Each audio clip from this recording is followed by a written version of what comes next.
Salam, saudara-saudari terkasih dalam Kristus. Selamat datang di Rumah Doa Channel, tempat di mana kita bersama-sama bertumbuh dalam iman, merenungkan firman Tuhan, dan mengalami hadirat-Nya. Jika ini pertama kalinya Anda bergabung, jangan lupa untuk like, subscribe, dan aktifkan lonceng notifikasi, agar Anda tidak ketinggalan renungan-renungan yang memberkati hidup kita.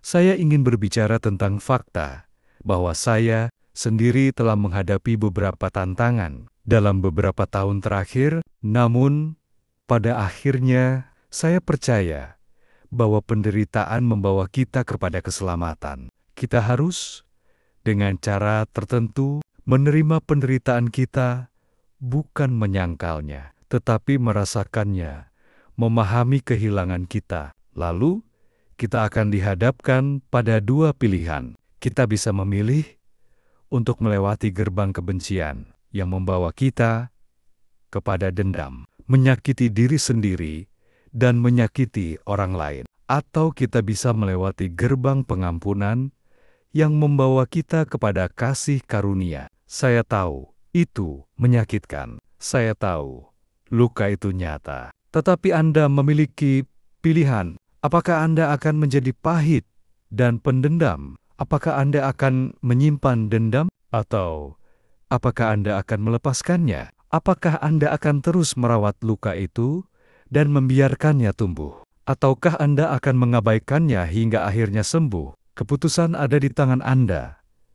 Pilihlah untuk melepaskan kepahitan. Fakta bahwa Anda ada di sini saat ini menunjukkan bahwa Anda telah membuat keputusan itu, keputusan untuk berjalan melalui gerbang pengampunan, menuju kasih karunia, sama seperti yang dilakukan Kristus di kayu salib. Ia menderita begitu hebat, tubuhnya hancur, dan ia merasakan keterasingan yang luar biasa. Mungkin Anda juga pernah merasakan hal yang sama, kesepian, pengkhianatan, penderitaan, apapun yang Anda alami. Meskipun Yesus tidak mengalaminya dengan cara yang persis sama, Ia tahu bagaimana rasanya. Ia tahu bagaimana rasanya terluka, merasa kesepian, dan dikhianati. Jangan lari dari penderitaan. Jangan menghindarinya. Berlarilah kepada Tuhan. Yesus menghadapi keputusan besar.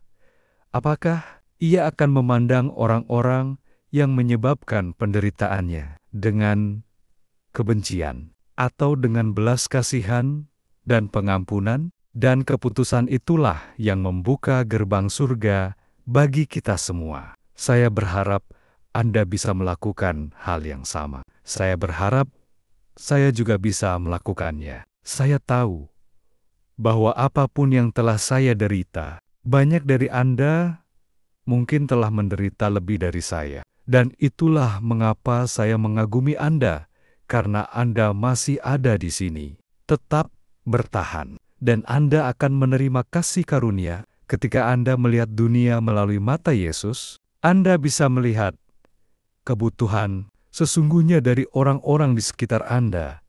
Anda bahkan bisa merasakan belas kasihan terhadap mereka yang menyakiti Anda.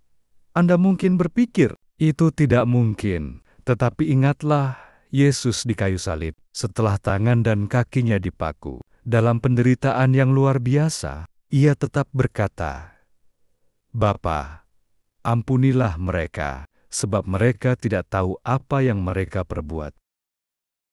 Paulus berkata bahwa sikap kita seharusnya sama seperti Kristus Yesus. Pengampunan dimulai dengan sebuah keputusan.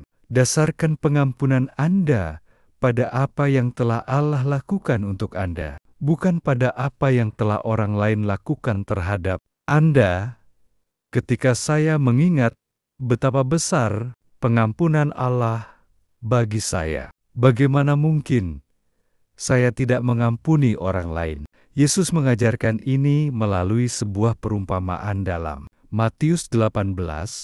Seorang raja ingin menyelesaikan hutang dengan hamba-hambanya. Salah satu hambanya berhutang 10.000 talenta jumlah yang sangat besar, tak mungkin dibayar kembali. Tetapi sang raja merasa belas kasihan kepadanya, membatalkan hutangnya dan membebaskannya. Namun, hamba ini kemudian pergi dan menemukan seorang sesama hamba yang berhutang kepadanya. 100 dinar hanya setara dengan upah sehari. Alih-alih menunjukkan belas kasihan, ia mencekik orang itu dan menuntut pembayaran. Ketika raja mendengar hal ini, ia marah dan menyerahkan hamba yang tidak berbelas kasihan itu kepada algojo. Yesus kemudian berkata, "Demikian juga Bapa-Ku yang di sorga akan berbuat terhadap kamu, apabila kamu masing-masing tidak mengampuni saudaramu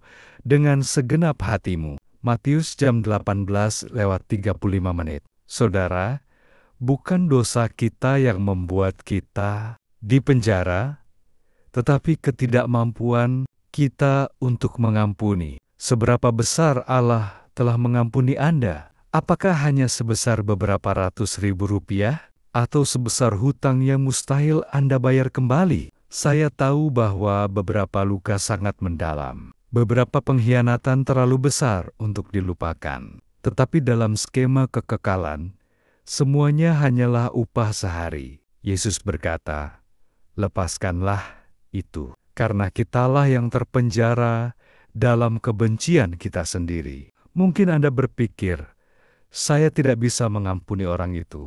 Tidak setelah apa yang ia lakukan kepada saya. Itu terlalu besar, terlalu menyakitkan. Membiarkan mereka begitu saja tidak adil. Dan Anda benar, itu memang tidak adil.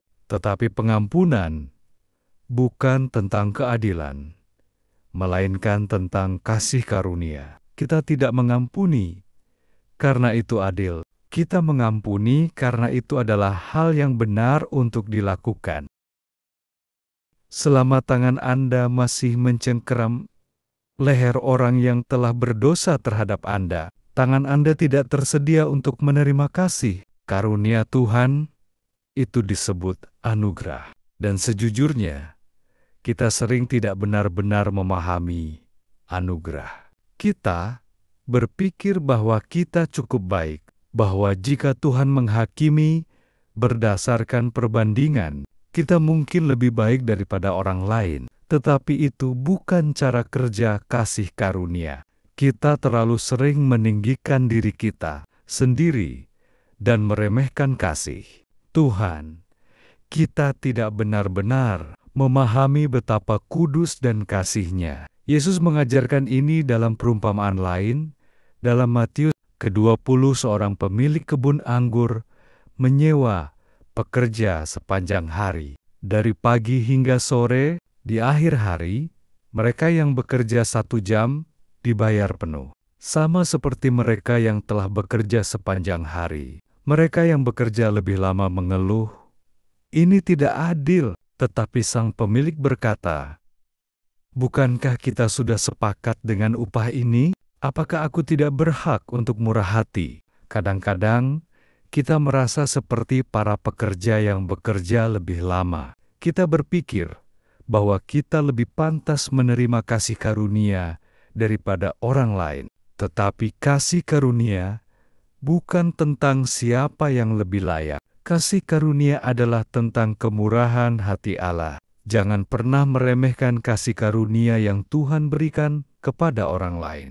Jangan merasa iri ketika seseorang yang menjalani hidup penuh dosa akhirnya bertobat dan menerima keselamatan yang sama seperti kita. Anda mungkin berpikir, itu tidak adil, tetapi ingatlah, kita tidak menginginkan keadilan. Jika kita mendapatkan yang adil, kita semua akan berakhir dalam kekekalan tanpa Kristus, karena kita telah mendapatkan hukuman itu. Namun, karena kasih karunia Allah yang melimpah, kita bisa mengenalnya dan diselamatkan.